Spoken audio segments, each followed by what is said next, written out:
प्रधानमंत्री श्री नरेंद्र मोदी जी की अध्यक्षता में यूनियन कैबिनेट ने यूनिफाइड पेंशन स्कीम को अप्रूव किया है।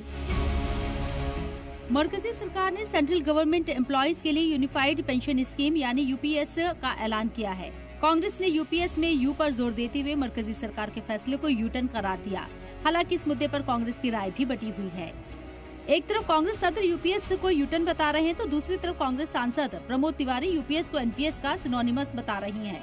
कांग्रेस सरकार में वापसी पर ओल्ड पेंशन स्कीम का लाने का वादा दोहरा रही है। वहीं आम आदमी पार्टी को लग रहा है कि सरकार अभी और फैसले भी वापस लेगी। कर्मचारी तो ओल्ड पेंशन स्कीम मांग रहा है। आप न्यू पेंशन स्कीम लाए थे जिसको स्वीकार नहीं किया। अब आप यूनिफाइड, अरे नाम बदलने में तो भाजपा माहिर है। हमारा ये कहना है कि हमें ओल्ड पेंशन स्कीम चाहिए, वो बहाल हो।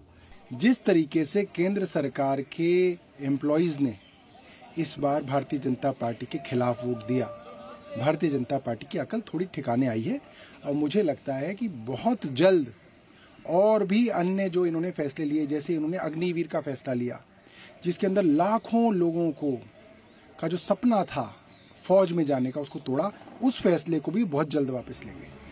दरअसल साल 2004 में एनडीए सरकार ओल्ड पेंशन स्कीम को बंद कर न्यू पेंशन स्कीम लेकर आई थी और अब 20 साल बाद एनडीए सरकार ने सेंट्रल गवर्नमेंट एम्प्लॉयज को एनपीएस के साथ यूपीएस यानी यूनिफाइड पेंशन स्कीम का ऑप्शन भी दे दिया है। तो क्या एनडीए सरकार ने यू टर्न लिया है? उसे समझने के लिए पहले यूनिफाइड पेंशन स्कीम को समझिए। रिटायरमेंट से पहले नौकरी के आखिरी 12 महीनों में मिलने वाली बेसिक सैलरी का 50% पेंशन के तौर पर मिलेगा। इसके लिए कम से कम 25 साल की नौकरी जरूरी है।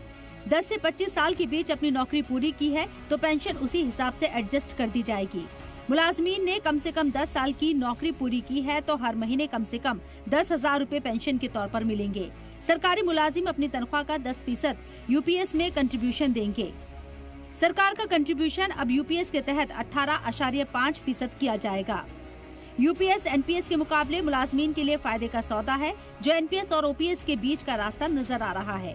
बीजेपी यूपीएस के सहारे अपोजिशन के ओपीएस मुद्दे को डिरेल करने की तैयारी में है।